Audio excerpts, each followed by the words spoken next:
I want to talk about the Mandela effect. Something that I came on in about 2016, I would say. And I started to notice a few things that had changed in my personal life that I knew had changed. The spelling of things, or a word that was flipped, or a name of a movie that I knew was wrong, or a quote from a movie that I knew was wrong. And as my own mother will tell you, embarrassingly over and over again, my entire life she's said this, you have the best memory of anybody I've ever known, she says about me.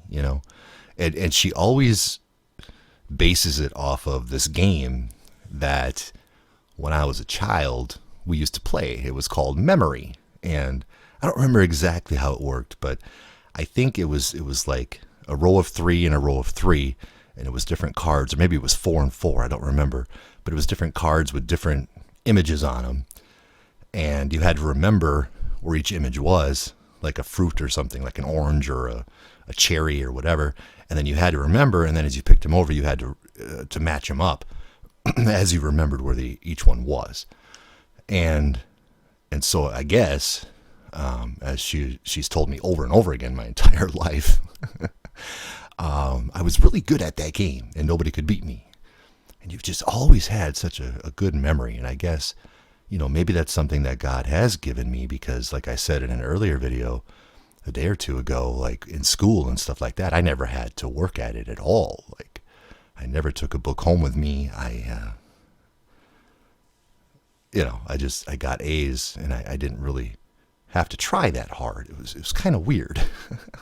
I don't know how I got away with never doing homework. I never did homework. I just remember, like in high school, every night it was with my girlfriend, either at her house or at my parents' house, at her parents' house or my parents' house, and I was never doing homework. That was the last thing that was on my mind. So, I don't know. So I think I have a really good memory.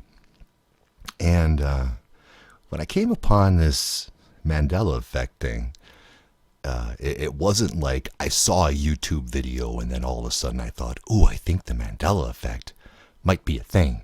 I was already noticing it in my personal life. And the first time I did, this was at the time in 2016 that my ex and I we started doing vegetarian diet. We both love animals, and it was just one of those things that we wanted to try.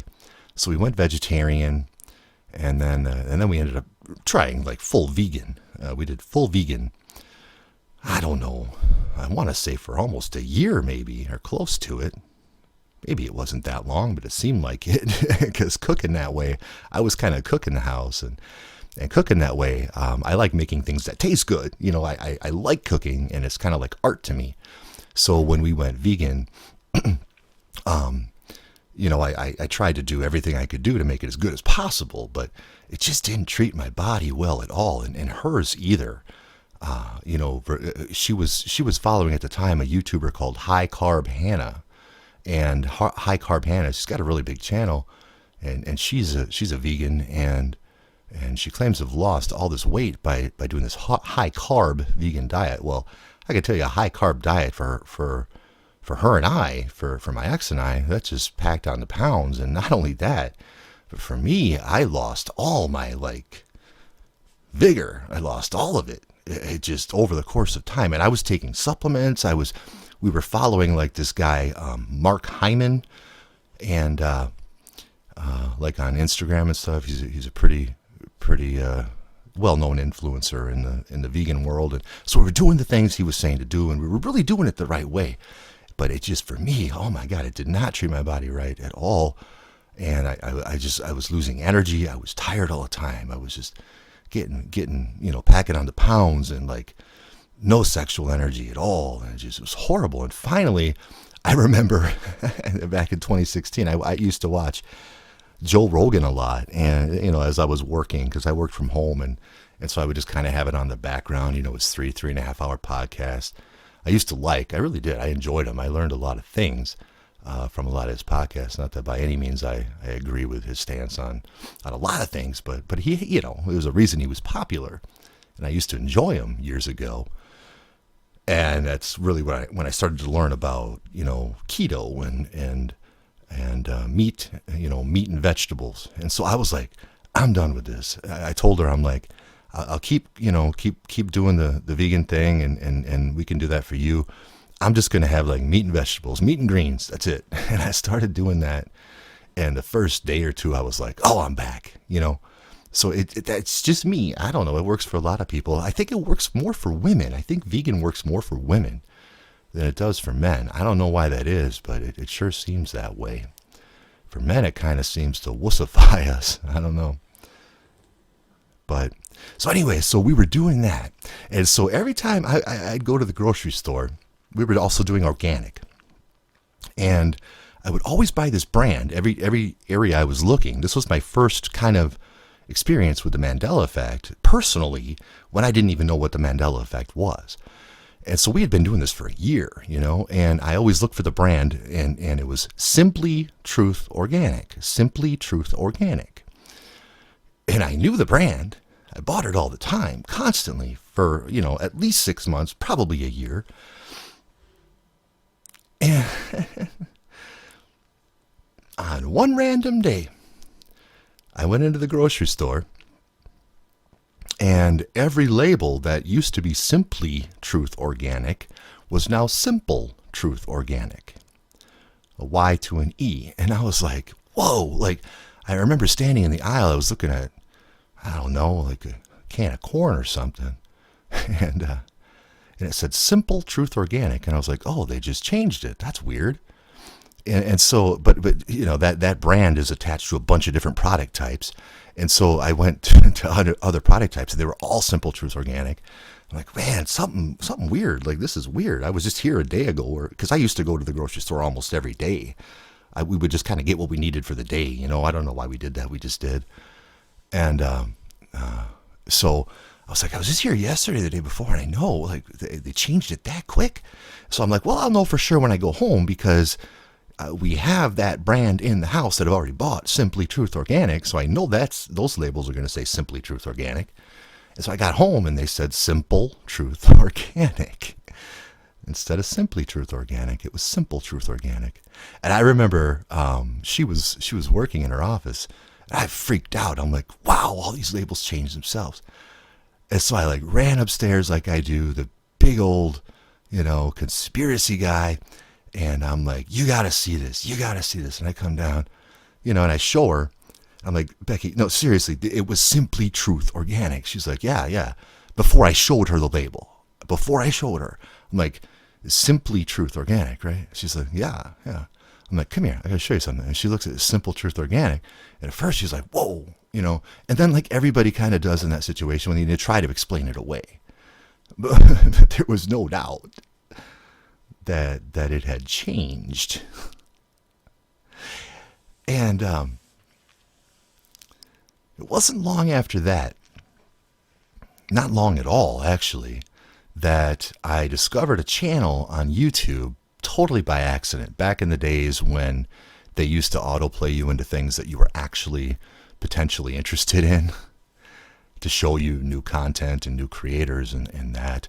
And I stumbled on a channel called Affected Collective, she was called. And I started watching some of her videos. They were brand new at the time. I think her channel's still up, but she, last time I looked, which was quite a while ago, she hadn't made a video in probably 2 years. She probably just got sick of talking about, because she made a lot of videos about the Mandela effect. So, I mean, if you're new to the Mandela effect, I'd say go to it's hard for me to say, Affected Collective is the YouTube channel, and, you know, just go through her videos, and you'll learn a lot more than you're going to learn in this video about all the Mandela effects that people have been experiencing, you know. But so I came on her channel, and I started watching some of her videos. And the first video I watched, and it's the classic, you know, the one that gets everybody with the Mandela effect. It's the Berenstain Bears, the old children's book and the old cartoon. When I was parenting a young child in 20 17 or 20, 2007, 2008. You know, Berenstain Bears was always something you'd see as you're flipping through the channels.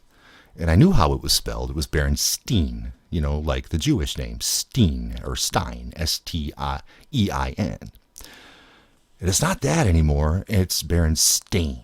And everybody knows it was never Berenstain, but it's Berenstain everywhere. And if you have an old book, it's how how it goes. You have an old book that you've had since you were a child, and you go find it, and it'll say Berenstain. Berenstain with an A, and that's ridiculous. Everybody knows that's not what it was. Right? So that was the first thing. I was like, duh, you know. And then, you know, she started talking about all these different things in music, in movies, in Forrest Gump, in, you know, if they build it, they will come, you know, from Field of Dreams. And that quote had changed. And then the quote in Star Wars, Luke, I am your father, is not that anymore. And the quote in Snow White is not mirror, mirror on the wall anymore. It's magic mirror on the wall. And it's like, what? This shit's all changed. It's all different. You know, and so I started taking all this in. And some of them, you know, they talk about are kind of questionable. Could be memory.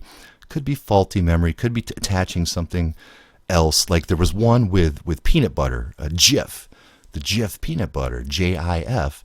And a lot of people remember it, G-I-F and J-I-F. And honestly, right now, I don't remember which one it's always been, but it's one of the two. But a lot of people say, no, it's always been this. And, you know, and so there are some memory things there for sure. But where you really test it is in your own life and your own experiences, not like necessarily what you see on a YouTube video. So story I have, this one's interesting. And if you heard my Mothman video, if you haven't heard my Mothman video, go back and listen to that, or my podcast on avoidthemark.com/podcast. It's just called The One with the Mothman. It might be a page or two back, but if you go to avoidthemark.com/podcast, you'll see that it's called The One with Mothman or something like that. And check that one out. It'll blow your mind. It will blow your mind. I've got a lot more stories like that to get to. I probably have 1,000 podcasts I can make just talking about stories like that. But that same weekend, when we were camping that weekend, my girlfriend's daughter was with. And at the time, she was probably, I don't know, 15, 16-ish. And we were sitting around the fire. And she was looking at pictures on her phone, like old pictures she had taken. And there was one picture in particular that she had taken. It was a selfie of herself in her bedroom at her dad's house, and the background of it. And there were shelves and a picture hanging in the background on that selfie that she had to show me. This came out of nowhere. She is not a conspiracy person at all. She brought this up to me. She's like, Travis, I am so confused by this picture.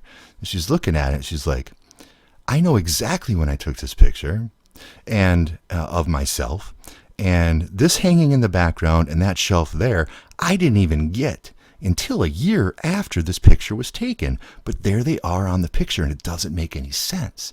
And that was around the same time, like I was really understanding the Mandela effect. And all of a sudden, she was asking me about it without even knowing it. And so I started to tell her about this Mandela effect and what it is and how it's changing history. It's changing memories.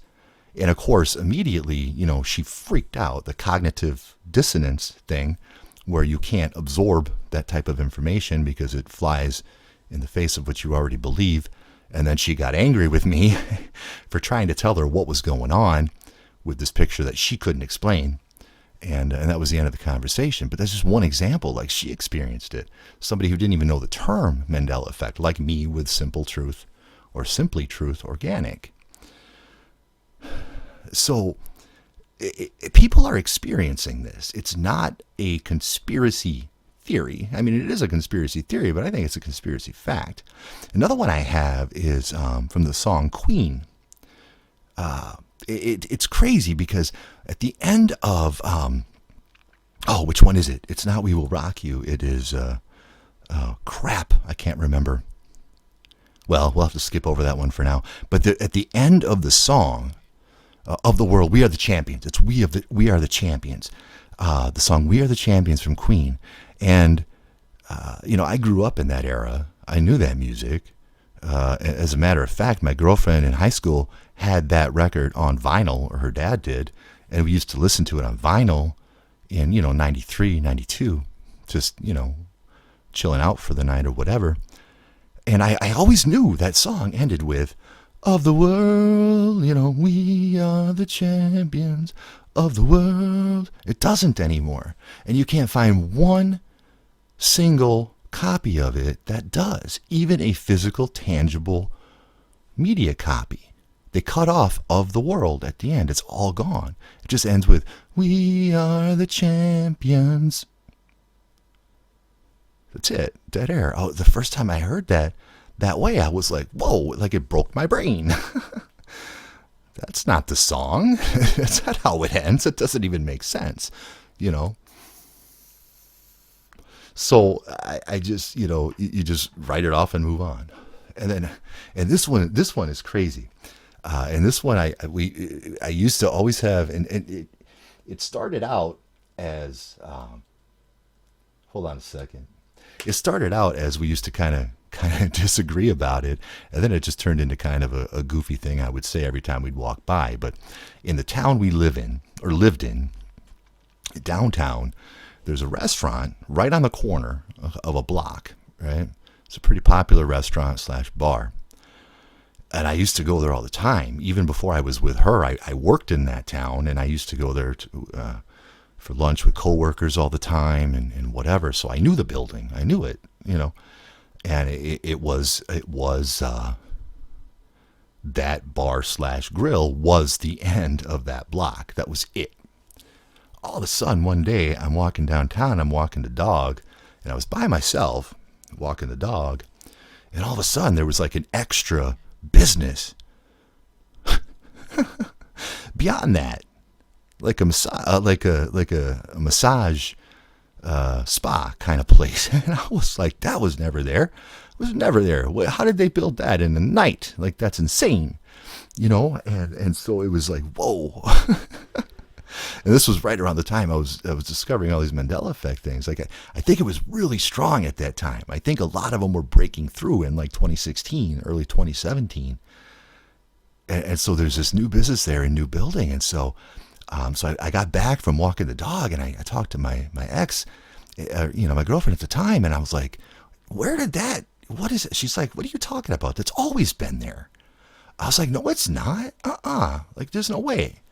I used to go there all the time. I mean, what are you talking about? It hasn't always been there. She's like, Travis, come on. Seriously? And so, like, with that particular one, and then, for the next years after that, like, often when we'd walk past there, I would kind of play the same game, and I'd be like, when did that get there? And she'd always get annoyed with me because I'm just annoying. I am. I'm really annoying with stuff like that. I'm relentless. I never let it go. But for me, it was never there, and I know that. And for her, it always was. And so that's another thing that this Mandela effect does, where it affects people differently. And some people have certain memories and others have others. So, and then the big one, for me, the biggest one, and I know a lot of you guys who have dove into the Mandela effect know this one, but I'll tell you my personal story on it. It was the Lion and the Lamb. And I don't know the particular scripture right now, but everybody knows the Lion and the Lamb and all the art, ancient art, religious art and stuff centered around the Lion and the Lamb, and the books written around the Lion and the Lamb, and blah, blah, blah, blah, blah, Lion and the Lamb. The lion lays down with the lamb. Well, they told me on a YouTube video, probably Effective Collective, I don't know. I started following some other ones. It was kind of a popular subject for a while. Like, I think Grace, what is her name? Grace, Grace, the redhead, huge channel. I think she was talking about it for a while, and some others were too. So somewhere along the line, I came across this Lion and the Lamb. It was no longer Lion and the Lamb. That in everybody's Bible, it had changed to the wolf and the lamb. And the first time I heard that, I remember laughing, like, wolf and the lamb. I literally, when I came to Christ, when I was 17, I read the Bible. I was like a monster. I was like meticulous.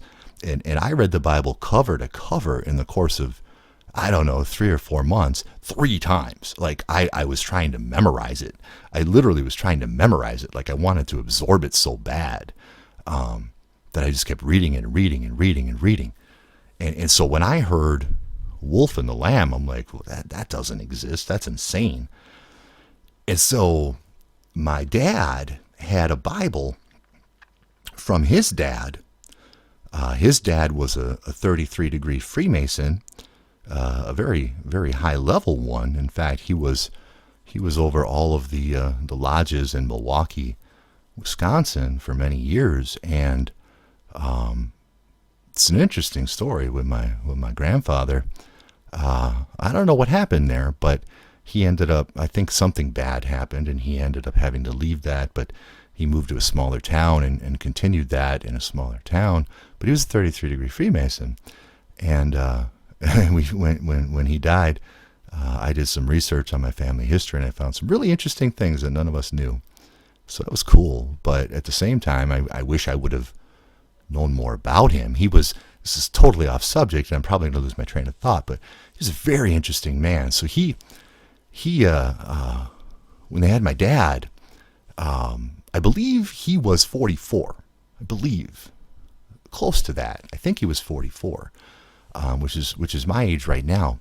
And I just made a really sloppy edit, and I never edit, but I totally lost my train of thought. So where I was going with that was my grandfather, who was the Mason, he had a Bible, and it was given to him when he was a child. He was born in 1909. So the Bible was from 1909. I think it was a birth gift, maybe, something like that, or a christening or whatever. And so I'm like, okay, I'm going to settle this once and for all. Is it the lion and the lamb, or is it the wolf and the lamb? And so I looked up the particular scripture that has that in that Bible from 1909, and it was the wolf and the lamb. And I was like, well, okay, I guess there's that. And then I remember another one on Affected Collective's channel that was talking about how people, there were photographs and things like that of people with cell phones and stuff like that way before they could have had cell phones in the 40s. She probably has those videos up, but there's photographs of people on cell phones in the 40s. And there's music videos way before there was an MTV, before anybody was making music videos. Now there's real produced music videos for a lot of music that never existed for, and it wouldn't have even made sense for it to exist for, because there was no way to broadcast these music videos. MTV wasn't until the early 80s, or it was 79 or 81 or something like that. And these were from like the 50s and 60s, like real produced videos. So what's up with that? So what I think is going on is CERN. CERN. It has to be. They're doing something with the system that we live in through what they're doing with these hadron colliders, these huge particle hadron colliders. See, they're literally trying to create a God moment by colliding these particles at nearly the speed of light. I don't understand it all, but these things are miles and miles long, and they're very real. And the funny thing about CERN is I don't remember really hearing about CERN being built until maybe 15 years ago or so, like the big ones in Europe and stuff like that. As it turns out, CERN has been around forever. There's like one in Chicago. It was built way before that. I was like, what? I've never heard of that. But it's true. There's a bunch of them all over, slamming these particles together, trying to create some sort of God moment. And they've been doing it for a long time. At the speed of light, or as close as they can get to it. Atoms, slamming atoms together, as I understand it. And I don't think that's a smart idea. And even, it was funny because, whatever you think of science or whatever, even science has said, well, we don't think this is a good idea. This could open this could open a portal. This could open a black hole. Like, what are we doing here? And yet they're still doing it. And then you see what they do with their satanic dances. I mean, it's not hard to find. Just look up on YouTube, CERN, CERN, dances, and all the satanic rituals they're doing and things like that.